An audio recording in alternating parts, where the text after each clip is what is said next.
আসসালামু আলাইকুম everyone, magic English 24 পক্ষ থেকে আপনাদেরকে জানাই শুভেচ্ছা ও স্বাগতম। আজকে আমরা আলোচনা করব যে রুল 4 নিয়ে, যে ইম্পারেটিভ সেন্টেন্সের যে 4 নম্বর ধরন আছে। এই ধরন যদি আমরা দেখি যে ইম্পারেটিভ সেন্টেন্স শুরু হচ্ছে, তাহলে আমরা কিভাবে করব। সেই ইম্পারেটিভ সেন্টেন্সের রুল 4 আছে যে ডোন্ট নেভার দ্বারা শুরু হলো, অর্থাৎ নেগেটিভ শব্দ যে ডোন্ট নেভার দ্বারা যদি ইম্পারেটিভ সেন্টেন্স শুরু হয়, তাহলে আমরা কি করব। দেখেন যে এইভাবে যদি শুরু হয়, আমরা প্রথমে যদি ডন থাকে তাহলে নেট, তারপরে একটা নট নিব, তারপর প্লাস অবজেক্ট, তারপর একটা বি, তারপর একটা ভি3। অথবা যদি নেভার দ্বারা শুরু হয়, তাহলে আমরা নেট নিব, তারপরে নেটের পর নিব নেভার, তারপর অবজেক্ট, তারপর বি প্লাস ভি3। কিন্তু এই নেভার দ্বারা যদি শুরু হয়, আমরা দুই ভাবে করতে হবে। সেটা নেট প্লাস নট প্লাস এখানে নিয়ে তারপর অবজেক্ট প্লাস ইভার প্লাস বি প্লাস ভি3। চলো আমরা তিনটা করে এক্সাম্পল গুলো দেখে নিই, আপনারা বুঝতে পারবেন। দেখেন যে ডোন্ট মেক এ নয়েজ, এখানে দেখেন প্রথমে ডোন্ট দ্বারা শুরু হচ্ছে। ডোন্ট দ্বারা শুরু হলে আমরা কি করবো, এই সব ফরম্যাটে বসাবো। তাহলে আমরা প্রথমে কি নেবো, একটা নেট, লেট নেওয়ার পর একটা নট নিব, নট নেওয়ার পর কি নিব অবজেক্ট, অবজেক্ট হলো এ নয়েজ, তারপর একটা বি নিব, বি নেওয়ার পর ভাবে ভিতরে মেড হয়ে গেল আমাদের। যদি এইভাবে শুরু হয় যে ডোন্ট দ্বারা শুরু হয়, তাহলে আমরা নেব কি net not a noise object B দ্বারা ভি3, এগুলো মেড, মেকের ভি3 হলো মেড।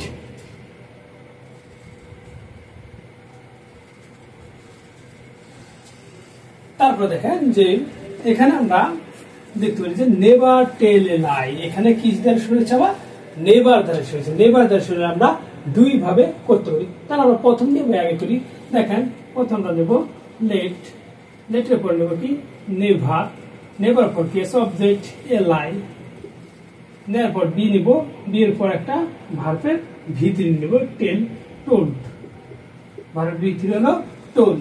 তারপর আমরা যে 2 নম্বর নিয়ম করতে যাই, যে এটা 2 নম্বর নিয়ম, এটা 1 নম্বর নিয়ম। এখানে যদি নেভার দিয়ে শুরু হয়, তাহলে আমরা প্রথমে কি নেব নেট, প্রথমে আমরা লেট, লেটের পর যদি আমরা নট নেই, নটের পর আমরা নিব object the work, the work, ওয়ার্কের পর আমরা কি নেব একটা ইভার, ইভার, তারপরে একটা বি, তারপরে ভি3 নেব, ভি3 কে ডু, এখানে হবে ডান। তারপর এটা হলো একটা ইম্পর্টেন্ট একটা রুল আছে, এটা যদি আমরা করি, তাহলে দেখেন যে let him, let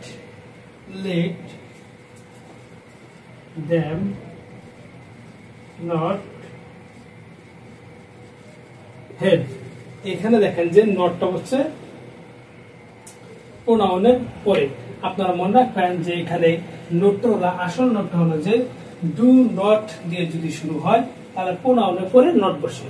do not, এই যে ডু নট মানে পূর্ণাঙ্গ শব্দ দ্বারা যদি শুরু হয়, তাহলে প্রোনাউনের পরে নট বসে। আর এখানে ডোন্ট মানে পূর্ণাঙ্গ শব্দ দ্বারা শুরু হয় নাই। যদি পূর্ণাঙ্গ শব্দ দ্বারা শুরু হয়, তাহলে আমরা বসাবো প্রোনাউনের পরে নট।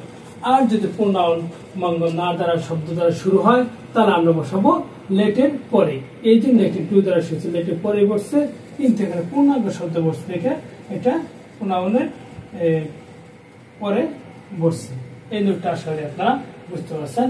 যতটুকু পড়ালাম যে যদি ইম্পারেটিভ সেন্টেন্সের রুল 4 এ ডু নট বা নেভার দ্বারা নেগেটিভ শব্দ দ্বারা শুরু হয়, তাহলে আমরা এই 3 নম্বর আপনারা 3টি ফর্মুলা মনে রাখবেন।